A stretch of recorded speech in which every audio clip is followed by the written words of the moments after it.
بھی آئی ہیں تو ہاتھ اور پاؤں پر مہندی لگائی کوئی بات نہیں. ہاتھ اور پاؤں پر عورت کو تو مہندی ہمیشہ لگانی چاہیے. ان کے ہاتھ تو کبھی خالی ہی نہیں رہنے چاہیے.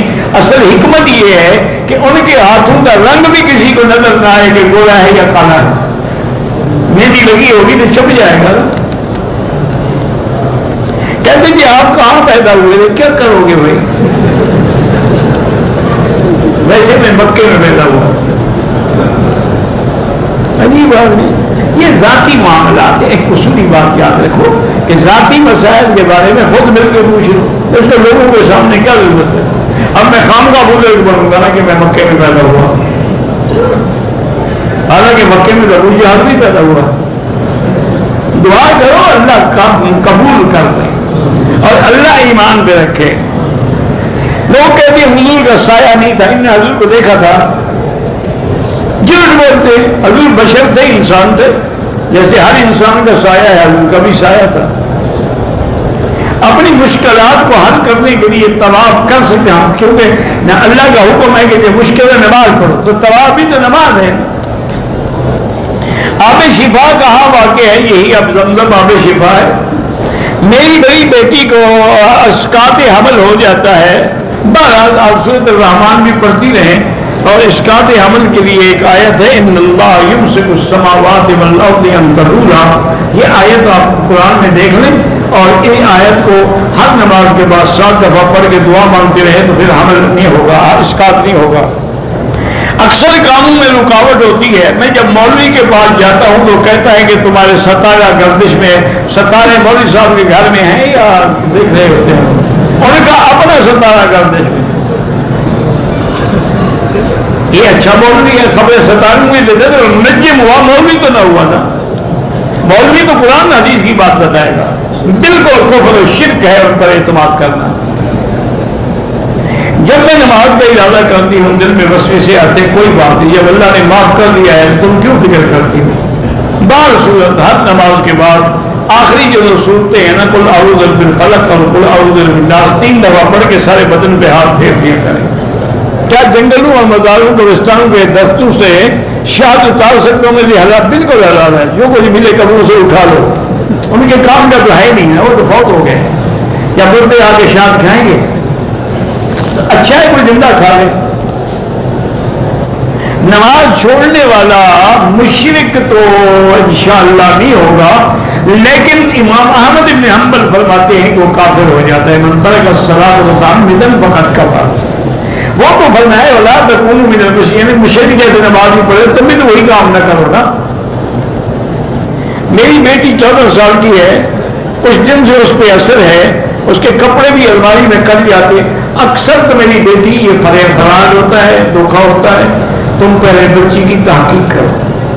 سب سے پہلی بات یہ ہے کہ اس کا موبائل لے لو, اس پہ اس کے سارے میسج چیک کرو. آپ کے سامنے انشاءاللہ حقیقت کھل جائے گی کون سا جن ہے جو موبائل کے ذریعے اس کو تنگ کر رہا ہے.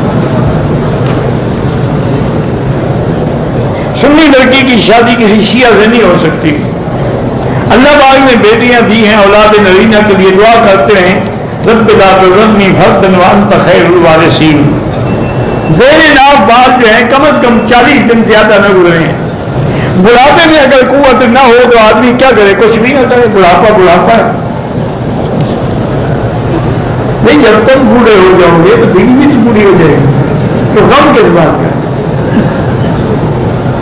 میرے ایک دوست ہے, بہت اچھا خطیب تھا, اللہ اس کی قبر میں رحمت کرے, مولانا بشیر اختر صاحب آبادی, لیکن بہت ہی مذاق کرتے تھے.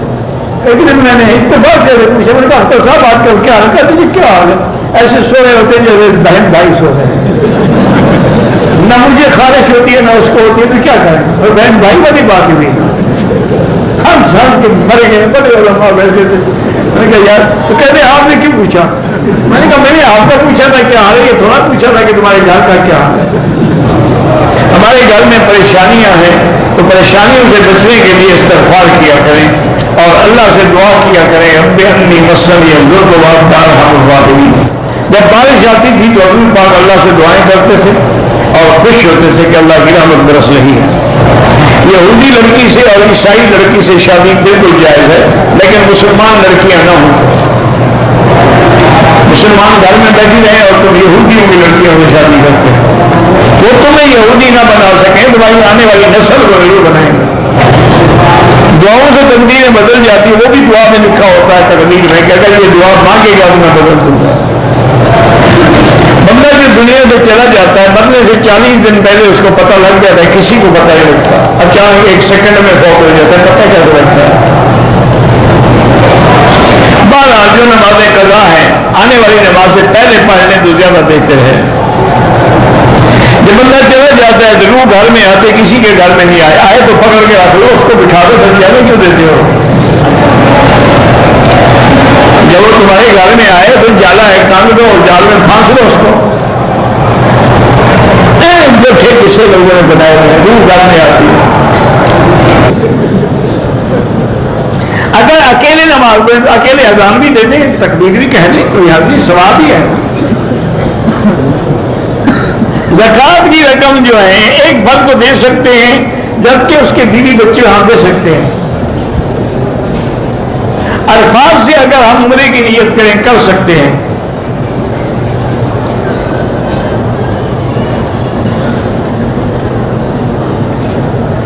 کہتے ہیں کہ ایک عورت کا شوہر سے اٹھی ہوئی تھی، بہن نے منوانے کے لیے اس کے لیے تدبیر لی ہے اور پتہ نہیں چائے میں ڈال کے پلائے، اب وہ وہم کی مریض ہو گئی ہے، چلو ایک بلا سے نکلی دوسری میں مبتلا ہو گئی، اچھا فیصلہ کیا تو کوئی بات نہیں، کوئی بیماری نہیں، سائیکٹرسٹ ڈاکٹر کے پاس جائیں تو وہ انشاءاللہ دوائی لکھ دیں گے تو 2-3 دن میں ٹھیک ہو جائے گا۔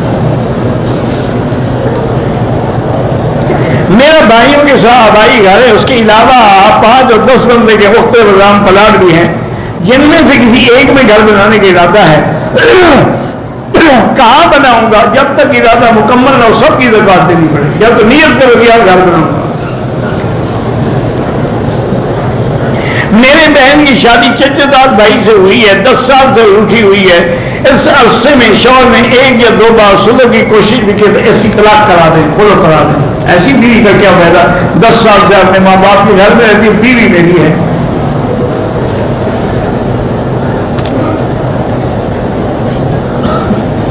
حضرت لقمان کو بھی علیہ السلام کہہ سکتے ہیں، آپ کہہ سکتے ہیں۔ میں تقریباً روزانہ 2 رکعات نفل پڑھ کے والدین کی بخشتا ہوں، ٹھیک ہے اچھا کرتے ہیں۔